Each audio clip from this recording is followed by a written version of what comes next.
دیا کہ اس کو یوم الفرقان کہا کہ یہ آج کفر و باطل کے درمیان امتیاز کی ایک لکیر کھینچ دی گئی، ایک حد فاصل کھینچ دی گئی، وہ بدر ہے۔ اور آخری معرکہ جو ہے اس میں وہ غزوہ تبوک ہے، اس کا ذکر بھی قرآن پاک کے اندر موجود ہے۔ غزوہ بدر کے حالات کے لیے اگر سورۃ الانفال آپ دیکھیں تو اس کے اندر اس کی ساری تفصیلات قرآن کے اندر موجود ہیں۔ قرآن چونکہ ایک واقعے کی تمام جزئیات کو، اس کی تفصیلات کو بیان نہیں کرتا، اس لیے وہاں پر ہمیں احادیث کی ضرورت پڑتی ہے، اور احادیث مبارکہ ان کڑیوں کو جوڑ دیتی ہیں جو بعض اوقات قرآن کے بیان کے اختصار کی وجہ سے ایک کسی کو سمجھنے میں اس میں دشواری ہو۔ نبی کریم صلی اللہ علیہ وسلم نے کو جب اطلاع ملی ایک تجارتی قافلے کی جو ابو سفیان کی سرکردگی میں جا رہا تھا، اور اس تجارتی قافلے میں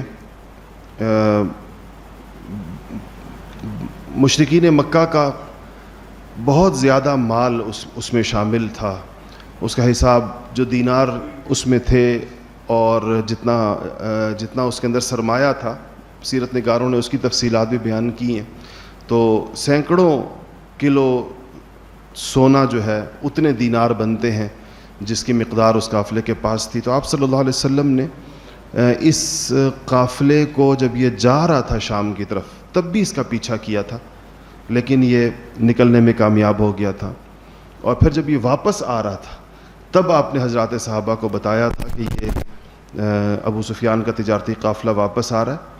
اور تجارتی قافلے کے ساتھ ظاہر بات ہے وہ کوئی جنگی لشکر تو ہوتا نہیں ہے، اس کے ساتھ حفاظت کے لیے چند افراد ہوتے ہیں۔ تو سیرتی کتابوں میں لکھا ہے کہ وہ جو افراد حفاظت کے لیے ساتھ تھے ان کی تعداد 40 یا 50 سے زیادہ نہیں تھی۔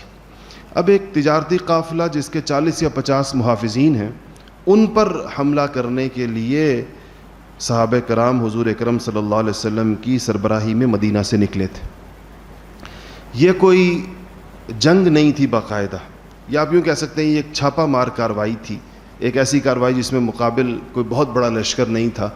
اس لیے بدر کے لیے جب اس غزوے کے لیے جو بعد میں غزوہ میں بدلا ایک طرح سے، یعنی اس بڑی جنگ کے اندر تبدیل ہوا، اس کے لیے جب آپ نکل رہے تھے تو آپ نے تمام صحابہ کو نکلنے کا حکم نہیں ارشاد فرمایا تھا، کیونکہ ضرورت نہیں تھی سب کے نکلنے کی۔ آپ نے کہا تھا جو سہولت کے ساتھ نکل سکتا ہے نکلے، اسی لیے صحابہ نے کوئی بہت بڑی جنگی تیاری بھی نہیں کی تھی اس کے لیے۔ یہ تو جب آپ باہر نکلے، اس لیے یہ کہنا کہ کچھ 313 ساتھ نکل گئے تھے اور باقی ڈر گئے تھے، یہ بالکل غلط بات۔ کہیں پر قرآن و سنت میں اس بات کا ذکر نہیں ہے کہ حضرات صحابہ کو حضور نے کہا ہو نکلو اور انہوں نے کہا ہو کہ جی ہم تو ڈر رہے ہیں، ہم تو نہیں جا سکتے، اور ہمیں جو خوف آ رہا ہے اور ہم اس سے نکل نہیں سکتے۔ جتنے لوگوں تک پیغام پہنچا جو فوری طور پر تیار ہو سکتے تھے وہ نکلے، اور مختلف جگہوں کا ذکر آتا ہے۔ آپ بئر روحا پر پہنچے اور اس سے بعض جگہ یہاں آتا ہے، یا بعض جگہ میں اس سے بھی آگے کا ذکر آتا ہے کہ آپ وہاں پہنچے تو آپ کو اطلاع ملی کہ ابو سفیان نے اس خبر کی اطلاع ملنے پر کہ اس کے تجارتی قافلے کو روکنے کے لیے صحابہ نکلے ہیں، تو اس نے مکہ مکرمہ اطلاع بھجوا دی، اور مکہ مکرمہ سے ابو جہل کی قیادت کے اندر ایک بہت بڑا لشکر جس میں 1300 لوگ ہیں اور زرہیں ہیں اور گھوڑے ہیں اور سامان جنگ ہے، بھرپور تیاری کے ساتھ وہ نکل پڑے۔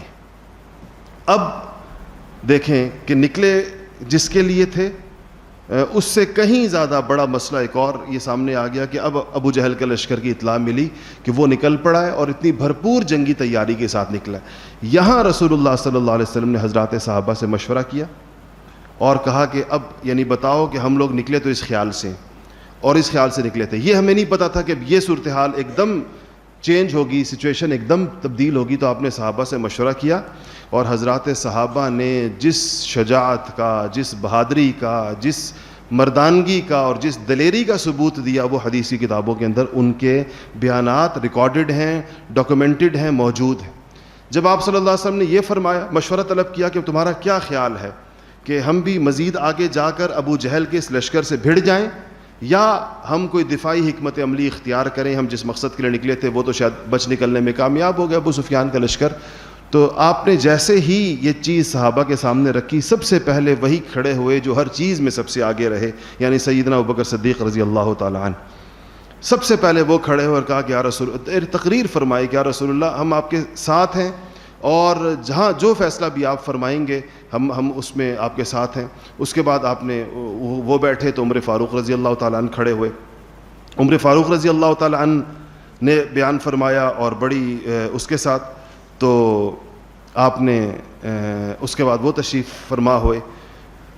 اس کے بعد حضرت مقداد ابن اسود کھڑے ہوئے, اور حضرت مقداد ابن اسود نے کہا کہ جو ان کے الفاظ ہیں, اور وہ یہ جو حدیث شریف ہے یہ ان کی تقریر حدیثی کتابوں کے اندر موجود ہے. اور آپ نے کہا کہ یا رسول اللہ, حضرت مقداد نے کہا کہ جس چیز کا اللہ نے آپ کو حکم دیا ہے آپ اس کو انجام دیجئے, اور ہم سب آپ کے ساتھ ہیں, ہم سب, یعنی یہ نہیں کہا کہ ہم میں سے کوئی کسی کی رائے کچھ اور ہے. اور کہا کہ خدا کی قسم ہم بنی اسرائیل کی طرح یہ نہیں کہیں گے جو بنی اسرائیل نے اپنے نبی کو کہا تھا کہ اذهب انت وربك فقاتلا انا هاهنا قاعدون, کہ موسیٰ نے جب کہا کہ جہاد کا وقت آیا تو بنی اسرائیل نے کہا کہ پھر آپ جائیں اور اپنے ساتھ اپنے رب کو لے جائیں, آپ دونوں جہاد کریں, ہم تو نہیں جاتے. کہا کہ تو حضرت مقداد نے کہا کہ یا رسول اللہ ہم آپ کو یہ جواب نہیں دیں گے, ہم آپ کے ساتھ جائیں گے اور ہم آپ سے یہ کہیں گے, بلکہ انہوں نے تو موسیٰ سے یہ کہا کہ تم جاؤ اور تمہارا رب جائے اور تم لڑو, ہم بنی اسرائیل کے خلاف یہ کہیں گے کہ آپ اور آپ کا پروردگار قتال کرے اور ہم بھی آپ کے ساتھ جہاد و قتال کریں گے, یعنی آپ بھی ہوں, اللہ بھی ہو اور ہم بھی ہوں, مل کر اس جہاد کو کریں گے. تو عبداللہ ابن مسعود رضی اللہ تعالیٰ عنہ فرماتے ہیں کہ جب مقداد ابن اسود نے یہ کہا تو میں نے رسول اللہ کے چہرے انور کی طرف دیکھا تو وہ خوشی سے دمک اٹھا, اس یعنی فرط مسرت سے جگمگا اٹھا آپ کا چہرہ اپنے صحابہ کی ان جانثارانہ تقریروں کے اوپر جو آپ نے ارشاد فرمائی. عجیب ہے کہ آپ نے یہ سب سن لیا, لیکن آپ نے پھر پوچھا, کہا کہ اشیروا علی عباد اللہ, مجھے مشورہ دو اللہ کے بندو. حالانکہ ابوبکر تقریر کر چکے, عمر تقریر کر چکے, مقداد ابن اسود بات کر چکے, تو آپ نے کہا مجھے مشورہ دو اور مشورہ دو, کیا کہتے ہو؟ تو انصار کے اوس کے سربراہ سیدنا سعد ابن معاذ کھڑے ہوئے کہ یا رسول اللہ آپ کا روئے سخن ہماری جانب ہے, آپ ہم سے پوچھنا چاہتے ہیں. اور اس کی وجہ یہ تھی کہ جو انصار نے بیعت کی تھی عقبہ کے اندر ہجرت سے پہلے, آپ صلی اللہ علیہ وسلم کو جو دعوت دی تھی مدینہ آنے کی, اس بیعت میں جو معاہدہ ہوا تھا جس کو انہوں نے مانا تھا, اس میں یہ تو تھا کہ اگر آپ پر کسی نے حملہ کیا تو ہم انصار مدینہ آپ کا دفاع کریں گے, آپ کے ساتھ کھڑے ہوں گے, آپ کی ویسے ہی حفاظت کریں گے جیسے ہم اپنے بچوں اور اپنی عورتوں کی حفاظت کرتے ہیں. لیکن اس معاہدے میں یہ نہیں تھا کہ اگر آپ کہیں حملہ کریں گے تو ہم آپ کا ساتھ دیں گے, یہ معاہدے کی شق نہیں تھی. اس لیے آپ انصار سے پوچھنا چاہتے تھے کہ اب تو مسئلہ دفاعی نہیں ہے بلکہ مسئلہ اقدامی ہے ایک قسم کا, خود آ کے بڑھ کر ان کے ساتھ بھڑ جانا ہے. تو حضرت سعد ابن معاذ رضی اللہ تعالیٰ عنہ نے اس موقع کے اوپر جو تقریر کی وہ میں آپ کو اس کا ترجمہ سناتا ہوں, اس لیے میں اپنے ساتھ لے کر آیا کہ آپ کو انہی الفاظ کے اندر سناؤں کہ آپ کو پتہ چلے حضرات صحابہ کیسے جانثار تھے. تو حضرت سعد نے فرمایا کہ یا رسول اللہ ہم آپ پر ایمان لائے اور آپ کی تصدیق کی اور اس امر کی گواہی دی کہ آپ جو کچھ لائے ہیں وہی حق ہے, اور اطاعت اور جانثاری کے بارے میں ہم آپ کے ساتھ پختہ معاہدہ میثاق اور عہد کر چکے ہیں کہ ہم آپ کی اطاعت کریں گے. یا رسول اللہ آپ مدینے سے کسی اور ارادے سے نکلے تھے, یعنی تجارتی قافلے کے پیچھے نکلے تھے, اور اللہ تعالیٰ نے دوسری صورت پیدا فرما دی, مطلب اب ہمیں ایک زبردست قسم کے لشکر جرار کے ساتھ ہمارا سامنا ہو رہا ہے. جو منشا مبارک ہو آپ کی, جو آپ کی طبیعت, جو آپ کے دل کے اندر خیال آئے یا رسول اللہ آپ اس پر چلیے, یعنی آپ اپنے دل پر جو آپ کے دل کے اندر اللہ کی طرف سے بات ڈالی جائے آپ اس پر عمل کیجئے. جس سے آپ چاہیں تعلقات استوار فرمائیے, اور جس سے آپ چاہیں تعلقات توڑ دیجئے, جس سے آپ چاہیں صلح فرمائیے, اور جس سے آپ چاہیں جنگ فرمائیے. ہم ہر حال میں آپ کے ساتھ ہیں. ہمارے مال میں سے آپ جس قدر چاہیں لے لیں اور جس قدر چاہیں ہمیں عطا کر دیں, ہمارا مال ہے اس میں سے جو چاہیں لے لیں, جو چاہیں ہمیں عطا فرما دیجئے. اور یا رسول اللہ ہمارے مال کا وہ حصہ جو آپ ہم سے لیں گے وہ ہمیں اس سے کہیں زیادہ محبوب اور پسندیدہ ہوگا جو آپ ہمارے لیے چھوڑ دیں گے. اس سے جو آپ چھوڑ دیں گے اس سے وہ زیادہ بہتر ہوگا جو آپ لے لیں گے. اور یا رسول اللہ اگر آپ ہم کو برق الغمات تک جانے کا حکم دیں گے, ایک انتہائی کنارے کا ذکر کیا, تو ہم بالضرور آپ کے ساتھ جائیں گے. قسم ہے اس ذات پاک کی جس نے حق دے کر آپ کو بھیجا ہے, اگر آپ ہمیں سمندر میں کودنے کا حکم دیں گے تو ہم سمندر میں کود جائیں گے, اور اسی وقت اور ہم میں سے ایک شخص بھی پیچھے نہیں رہے گا. اور ہم دشمنوں سے مقابلہ کرنے میں کو ناپسندیدہ نہیں سمجھتا, ہم بزدل نہیں ہیں یا رسول اللہ. اور ہاں, ہم لڑائی کے وقت بڑے صبر کرنے والے اور بڑا مقابلہ کرنے والے لوگ ہیں. اللہ تعالیٰ سے امید ہے انشاءاللہ اللہ تعالیٰ ہمارے ذریعے سے آپ کو وہ کچھ دکھائے گا کہ آپ کی آنکھیں ٹھنڈی ہو جائیں گی یا رسول اللہ. یہ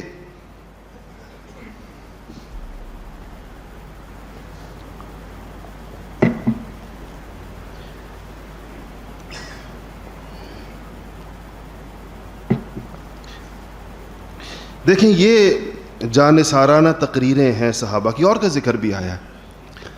ان میں کوئی ڈرنے والا آدمی نہیں تھا. اس مبارک جماعت کے اندر کوئی شخص ایسا نہیں تھا. ہاں, رائے کا اختلاف, حضور صلی اللہ علیہ وسلم مشورہ لیا کرتے تھے, صحابہ مشورہ دیتے تھے, اور صحابہ اتنا آزادانہ ماحول میں مشورہ دیتے تھے کہ آپ صلی اللہ علیہ وسلم کی تربیت تھی کہ جو جس کے دل میں آ رہا ہے وہ بات کرے. اگر کسی نے یہ کہا کہیں پر کسی موقع پر کہ ہمیں جنگ نہیں کرنی چاہیے, تو اس جنگ نہ کرنے کا اس مشورے کا مطلب یہ نہیں کہ وہ خوفزدہ لوگ ہوتے تھے. وہ جس چیز کو جو سمجھیں گے یہ بہتر موقع ہے یا اس سے زیادہ بہتر موقع کی تلاش کی جائے یا اس طریقے سے کی جائے, جیسا کہ اس سے اگلی جنگ کا بھی احد کے اندر ہوا. آپ نے مشورہ لیا صحابہ سے, کہا کہ اندر رہ کر جنگ کرنی ہے مدینہ میں یا باہر نکل کر جنگ کرنی ہے. خود آپ کی رائے یہ تھی کہ مدینہ کے اندر رہ کر جنگ کی جائے, لیکن چونکہ احد بدر کے 1 سال بعد ہوا تھا, اور میں نے بتایا کہ بدر میں سب کو کہا نہیں گیا تھا نکلنے کا, اس لیے بعض بڑے صحابہ بدر سے رہے ہیں. حضرت سعد ابن عبادہ رہ گئے, نہیں گئے, تشریف لے کر گئے. عثمان غنی کو آپ خود چھوڑ کر گئے, اور کچھ صحابہ تھے جو نہیں گئے تھے بدر میں. اس لیے ان جو بدر میں رہ گئے تھے, جب ان سے انہوں نے کو پتہ چلا کہ احد کی اب یہ مارکا اگلا جب آیا, تو ان کا یا رسول اللہ ہم باہر جا کر لڑیں گے اور بہادری کے جوہر دکھائیں گے. اور کوئی کہہ رہا تو یا رسول اللہ ہمیں شہادت کے شرف سے محروم نہ کیجیے. حضرت حمزہ نے تو کہا کہ یا رسول اللہ, چچا نے جو شہید بھی ہوئے احد کے اندر, کہ اگر آپ نے باہر جانے کا فیصلہ نہ کیا باہر لڑنے کا, تو میں کھانا پینا بند کر دوں گا, یعنی میں بھوک ہڑتال کر دوں گا اس بات کے اوپر کہ باہر جا کر لڑنا ہے اور ان کا سامنا کرنا ہے. تو آپ نے فرمایا کہ ٹھیک ہے باہر جائیں گے. یہ کہہ کر آپ اپنے حجرے میں تشریف لے گئے, اور ابو بکر رضی اللہ تعالیٰ عنہ, عمر رضی اللہ تعالیٰ عنہ آپ کے ساتھ گئے اندر. آپ نے جا کے 2 زرہیں پہنی, آپ نے تلوار اٹھائی, اور تیاری کر کے جب اندر تیاری فرما رہے تھے, تو سعد ابن معاذ نے ان نوجوانوں سے جنہوں نے بہت زیادہ باہر جانے کا اصرار کیا تھا, ان سے کہا کہ دیکھو رسول اللہ کی منشا مدینہ میں رہ کر جنگ کرنے کی ہے, اور رسول اللہ پر وحی آتی ہے اللہ تعالیٰ کی طرف سے. آپ لوگوں نے اتنا اصرار کیا, تو یہ سارے آپ کے حجرے پر بے تشریف لے گئے کہ یہ کہنے کے لیے کیا رسول اللہ. اور جیسے ہی آپ باہر آئے زرہیں پہن کر, تو صحابہ نے کہا یار, جنہوں نے اصرار کیا تھا ان نوجوان صحابہ نے کہا کہ یا رسول اللہ ہم اپنی بات واپس لیتے ہیں, وہ آپ وہ فیصلہ کیجئے جو آپ کرنا چاہتے ہیں, ہم نے زیادہ اصرار کر دیا. تو آپ نے فرمایا کہ اللہ کا نبی جب ہتھیار اٹھا لے اور ایک دفعہ مسلح ہو جائے, تو اس کے لیے جائز نہیں ہے کہ وہ اس وقت تک ہتھیار اتارے جب تک دشمنوں کے ساتھ فیصلہ کن جنگ نہ کر لے. اب واپسی نہیں ہے اس کے ساتھ. اس پر احد کی طرف صحابہ مشورے دیا کرتے تھے. بعض اوقات مشورہ اس ایک چیز کی رائے, کچھ لوگ حق میں ہوتے تھے, کچھ لوگ مخالف ہوتے تھے, لیکن خوف و ہراس قرآن میں جو جتنی بھی اس بارے میں آیتیں آئی ہیں, اور اس پر آج تفصیل کا موقع نہیں ہے, کچھ وقت بھی کم ہے, کہ جن آیات کے ظاہر سے بظاہر بعض لوگوں کو یہ لگتا ہے کہ یہ صحابہ کے اوپر کوئی تعریض ہے, ایسا ہرگز نہیں ہے. تو احد کے اندر یہ بدر کا میں نے عرض کیا, بدر کے اندر یہ ہوا, اور اس کے بعد پھر یہاں سے یہ لشکر رسول اللہ صلی اللہ علیہ وسلم کی قیادت کے اندر نکلا. بدر ایک گاؤں کا نام ہے جو مدینہ منورہ سے نکل کر مکہ کی طرف جائیں تو رستے میں آتا ہے, اور آپ میں سے بہت سے لوگوں نے دیکھا ہوگا. تو وہاں اللہ جل شانہ نے ان کو آمنے اور سامنے کر دیا, اور اس کے بعد پھر جنگ ہوئی, اور اس جنگ میں اللہ جل شانہ نے شاندار فتح عطا فرمائی. رسول اللہ صلی اللہ علیہ وسلم نے صحابہ سے یہ بھی کہا تھا کہ اللہ تعالیٰ نے ان 2 لشکروں، ان دو قافلوں میں سے کہہ لیں یا دو لشکروں میں سے کہہ لیں، ایک تجارتی لشکر میں سے اور ایک جنگی لشکر میں سے. تجارتی لشکر ابو سفیان کی سربراہی میں اور جنگی لشکر ابو جہل کی سربراہی میں، کہ ان میں سے ایک کا وعدہ ہے اللہ جل شانہ کا کہ میرے ساتھ، کہ یعنی جس سے بھی بھیڑیں گے، جس سے بھی مقابلہ ہوگا تو اللہ جل شانہ نے فتح کا وعدہ اس موقع کے اوپر فرمایا. تو خیر بدر کے احوال کی آج تفصیل کا موقع نہیں ہے کہ بدر میں کیا کچھ ہوا، اور اس کے بعد پھر فتح میں مختلف واقعات کے بعد بالآخر فتح ہوئی اور لوگ پکڑے گئے، گرفتار ہوئے. 70 مشرکین جو ہے وہ سردار قتل ہوئے، 70 جو ہے وہ گرفتار ہوئے اور ان کو پھر فدیہ لے کر چھوڑا گیا.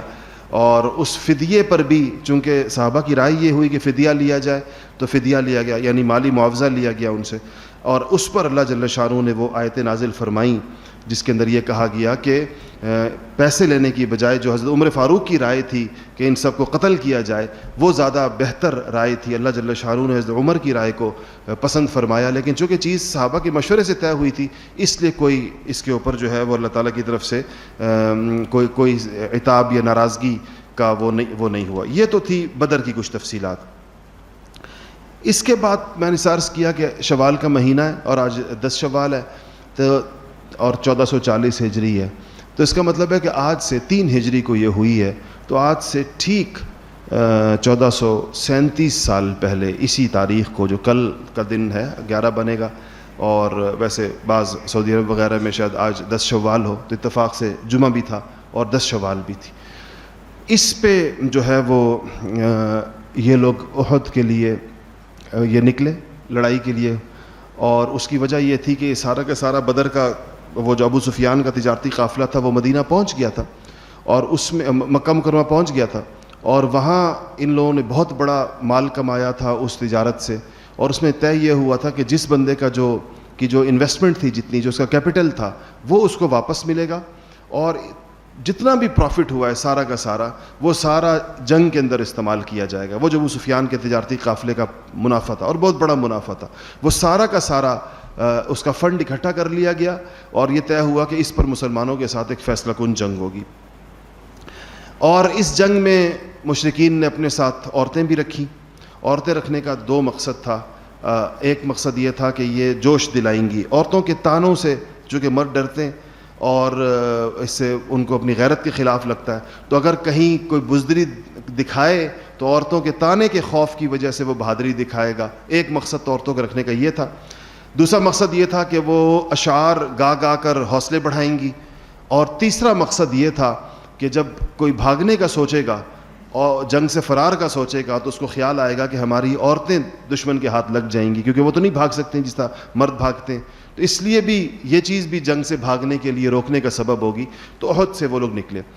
حضرت عباس رضی اللہ تعالی عنہ جو قید ہوئے تھے بدر کے اندر، آپ کو پتہ ہوگا بدر کے اندر وہ آئے بھی تھے، قید بھی ہوئے تھے اور فدیہ دے کر چھوٹے تھے اور اسلام قبول کر لیا تھا انہوں نے، لیکن تھے مکہ مکرمہ میں. تو انہوں نے حضور اکرم صلی اللہ علیہ وسلم کو احد کی اس تیاری کی تمام تفصیلات لکھ کر بھیجی خط میں، ایک تیز رفتار قاصد کے ذریعے سے، کہ جا کر حضور کو بتاؤ کہ یہ لوگ اس تیاری کے ساتھ نکل رہے ہیں اور یہ آپ کے پاس آپ کی طرف جنگ کے لیے آ رہے ہیں. اس پر جو میں نے آپ سے ابھی عرض کیا کہ حضور اکرم صلی اللہ علیہ وسلم نے صحابہ کو جمع کیا اور آپ نے کہا کہ بتاؤ لشکر آ رہا ہے، تم لوگوں کا کیا مشورہ ہے. تو آپ صلی اللہ علیہ وسلم کو ایک خواب بھی آیا تھا. اس خواب میں آپ نے یہ دیکھا کہ آپ ایک مضبوط زرہ ہے جو آپ نے پہن لی ہے اور ایک گائے ذبح کی جا رہی ہے. تو اس میں اس کی تعبیر یہ تھی کہ جو زرہ ہے یہ مدینہ منورہ ہے، مدینہ زرہ ہے، آپ کے گرد ایک حصار ہے، اس سے باہر نہ نکلا جائے. اور کہا کہ یہ جو گائے ذبح ہوئی ہے اس کا تعبیر یہ ہے، اس خواب کی آپ نے ارشاد فرمایا کہ میرے صحابہ میں سے کچھ لوگ شہید ہوں گے اس جنگ کے اندر. یہ جو احد کی جنگ آ رہی اور اس میں شہید ہوئے، آپ کو پتہ ہے بڑے بڑے حضرات اس کے اندر شہید ہوئے، حمزہ شہید ہوئے، سعد ابن ربیع شہید ہوئے. تو اسی طرح آپ نے فرمایا کہ میری رائے یہ ہے کہ مدینہ میں قلعہ بند ہو کر جنگ کی جائے.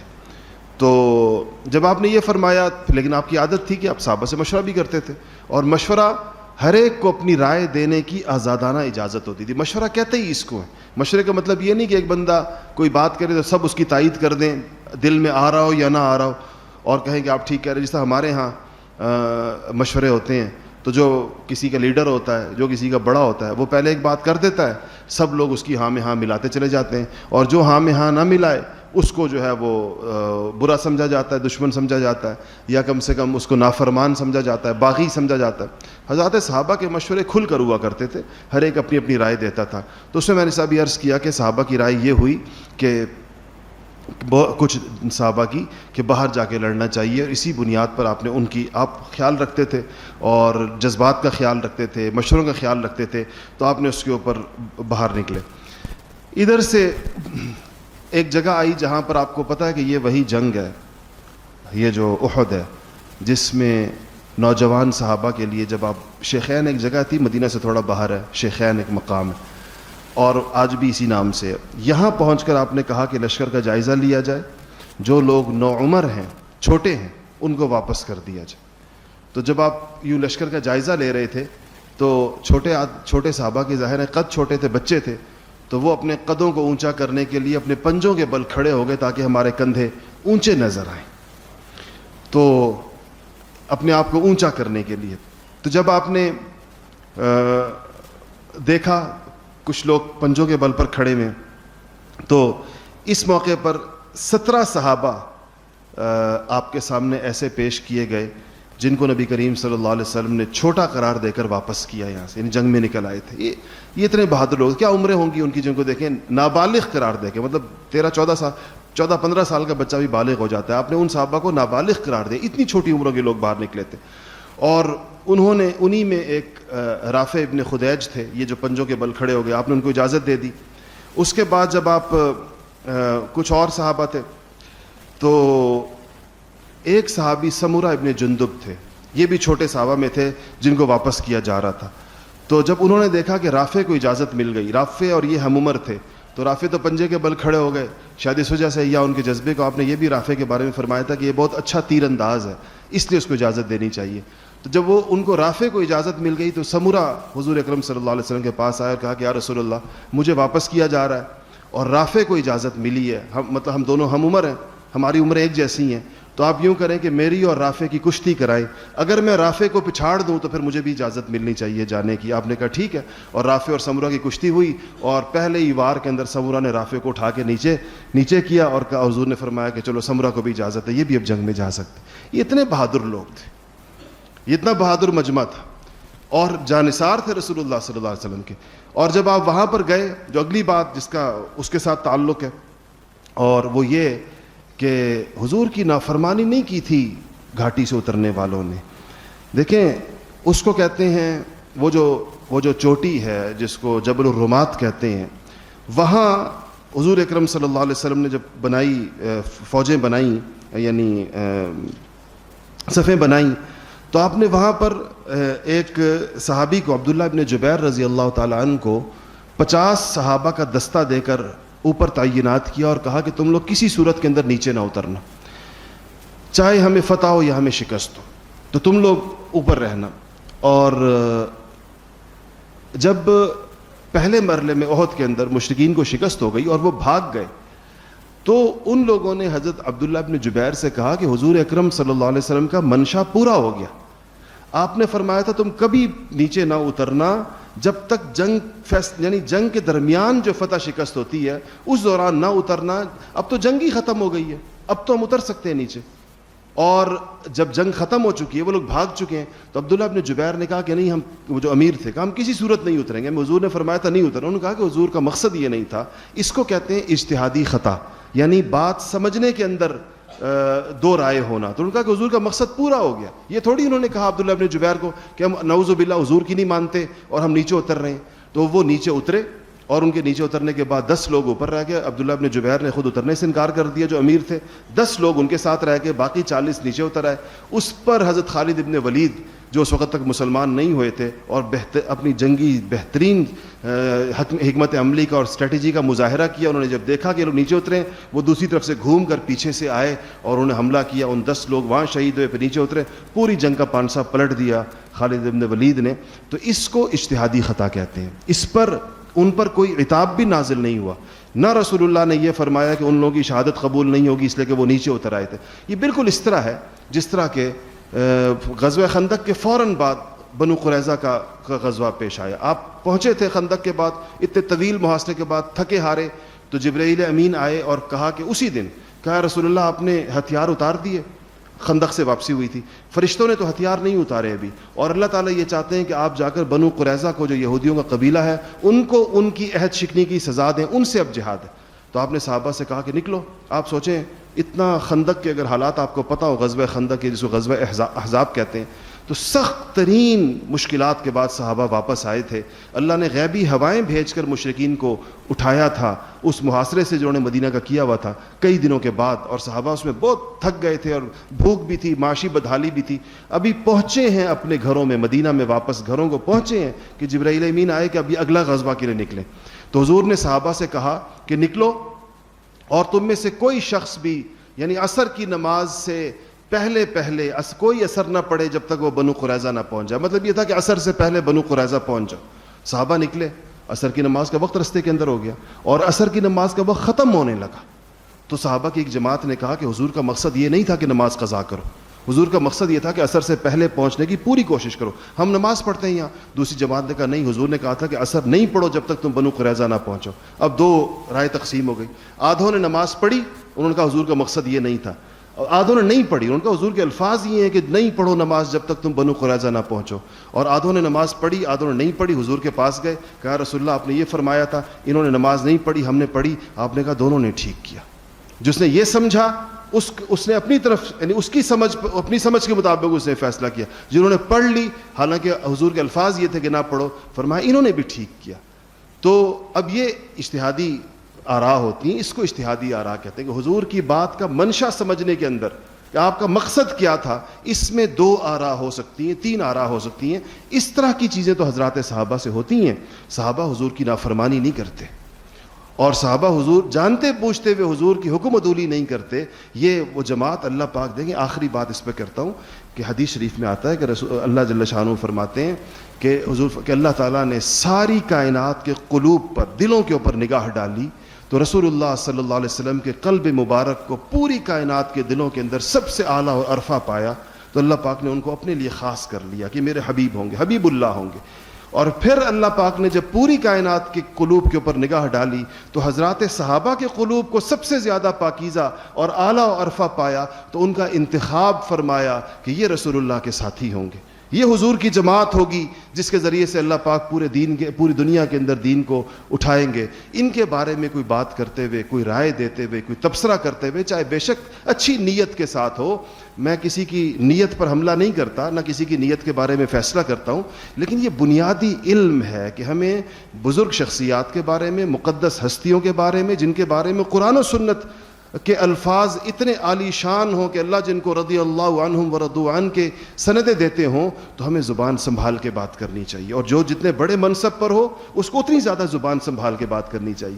یہ ہمارے نظام تعلیم کا شاخسانہ ہے کہ جہاں پر ہم مستشرقین کی, جو اورینٹلسٹس ہیں, ان کی انگریزی کتابوں میں سیرت پڑھتے ہیں, تو وہ تو مسلمان نہیں ہوتے, تو وہ صحابہ کے احترام کو کیا جانے. وہ تو اپنے اس طرح تبصرے کرتے ہیں جس طرح آج اخباروں کے اندر کالموں میں زرداری اور نواز شریف اور عمران ان پر تبصرے ہوتے ہیں. وہ اس طرح تبصرے کرتے ہیں صحابہ کی جنگوں پر, صحابہ کے حالات پر, واقعات پر. اگر ہمارے سورسز وہ کتابیں ہوں گی جو اورینٹلسٹس لکھتے ہیں ان چیزوں کے بارے میں, تو ہماری زبان و بیان پھر اسی طرح کا ہوگا. اور اگر ہم اس کے بارے میں قرآن پڑھیں گے، حدیث پڑھیں گے، محدثین کی کتابیں پڑھیں گے، سیرت نگاروں کی، اور ان کی تعبیرات دیکھیں گے، تو ہمیں پتہ چلے گا کہ اس مقدس جماعت کے بارے میں گفتگو کرتے ہوئے الفاظ کتنے محتاط استعمال کرنے چاہیے، اور کیسے ان کو حالات اور واقعات کے، قرآن و سنت کے اور اس کی تعبیرات کے مطابق ہونا چاہیے۔